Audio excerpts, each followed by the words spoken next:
Alright, ladies and squirrels. Terran versus Protoss again. This time I'm going Battle Mech. The nice thing about this is you get the advantages of the momentum of Mech without having to deal with like the very slow early game. And that's what I love so much about this strategy. Here you go, I begin with the harass. This build is brought to you by Vibes Bronze to Grandmaster Terran series. I'm trying to use that series to get better. I mean, that's kind of like the gold standard of newbie play. And I was so happy to find that there's a Battle Mech version of his build. Because I've already used his macro build.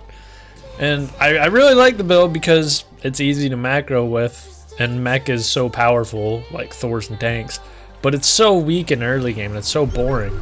At gold, literally just putting any pressure on is a big deal and destroys your enemy's macro.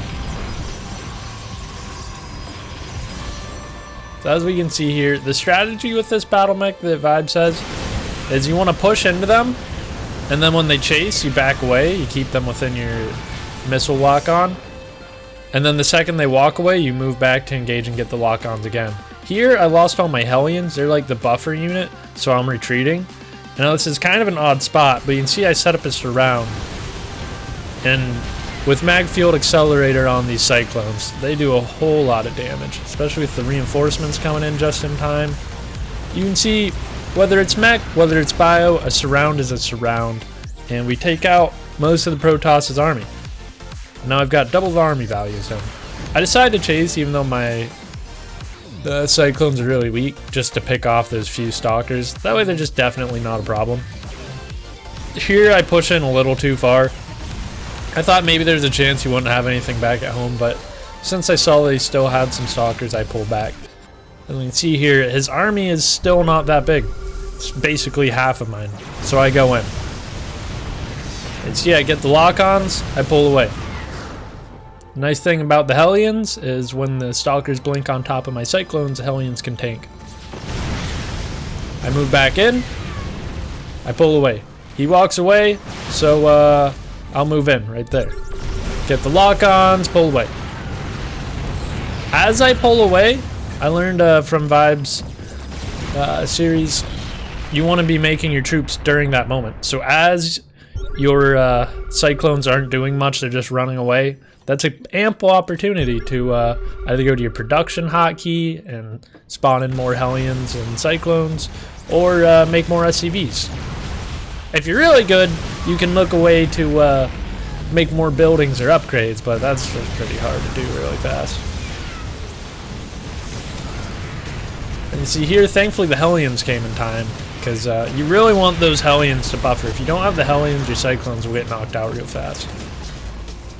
I'm also transitioning more into a late game mech army. You can see the Thors are over here.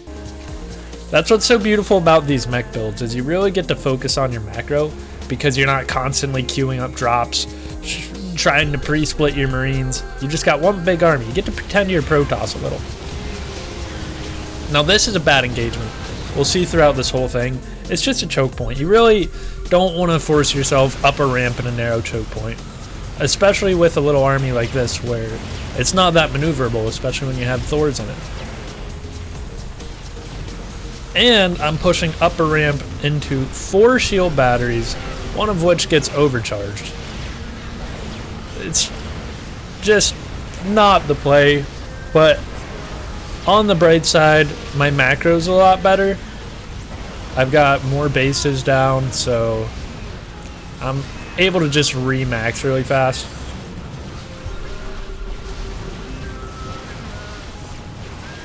The Thors are just phenomenal units. They tank so much damage. Now this is where I really start transitioning into a late game army. If you look in the production tab in the top left, I'm making tanks, I'm making Thors, and the other thing I should be making is Hellions, which I turned into Hellbats. Here you go. You can see that I'm setting up an engagement. I've got tanks on the high ground to fall back to. I really want to bait him into that, and he kind of falls for it. The nice thing with having a little bit of battle mech in this army is I can still harass his army.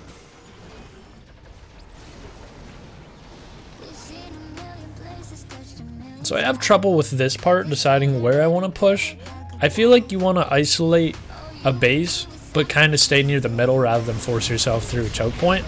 So a nice thing that I can do here is take this middle right section, push his army back as I'm doing now. I've got tanks set up on the high ground and in the middle. And if I can just keep his army held back here while whittling it down, he's in an awkward position, and if he moves away, I can take out this base. He's trying to do a flank, but because I got the tanks on the high ground, he isn't even really able to take out those rocks to get the flank going. So it's just sort of a standoff now, which is really in my favor because we're on his side of the map and I have siege tanks, which, as their name implies, are great for putting a Protoss under siege. This engagement isn't the best.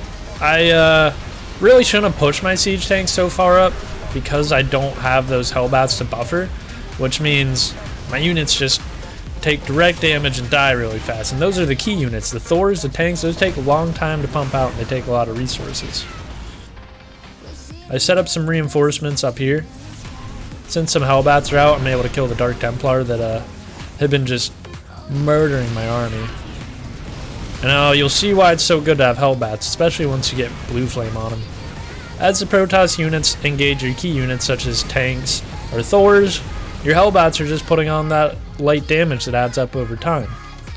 But if the Protoss attacks your Hellbats, then those big Thors and tanks are able to just unleash fury. So they're a key part of this composition, despite them being not really the best for taking out armored units.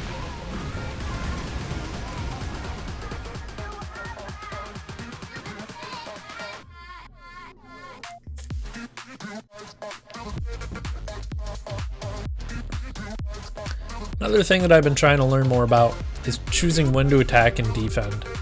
There's kind of a rhythm to it. So, as Vibe said, if somebody's defending, then it's kind of up to you to put the pressure on, which we found during a lot of this I've been doing in this game. But the second that you push in too far and your army gets whittled down to a pulp, then you gotta focus on your defense. We're gonna macro a little, build your army back up. But you never want to sit too long in offense or in defense. You gotta have it timed right. So with this engagement, it wasn't the best setup for me. I really forced myself through a choke point, but I think the Protoss underestimated how much I had behind these Hellbats, which meant he blinked his Stalkers between the Hellbats into the Thors and tanks, which just had them get completely wiped out. And then there is no point for his Zealots to run in. His whole army dies, we get the dub. That's how we do it. Subscribe for more of this. I've got a playlist for Starcraft Bronze to Grandmasters to plan, but I don't think I'm getting anywhere near Grandmaster. But it's great for you lower players who don't have the time to watch the pros do stuff that you have no idea what's going on. Anyways, thanks for watching. See you later.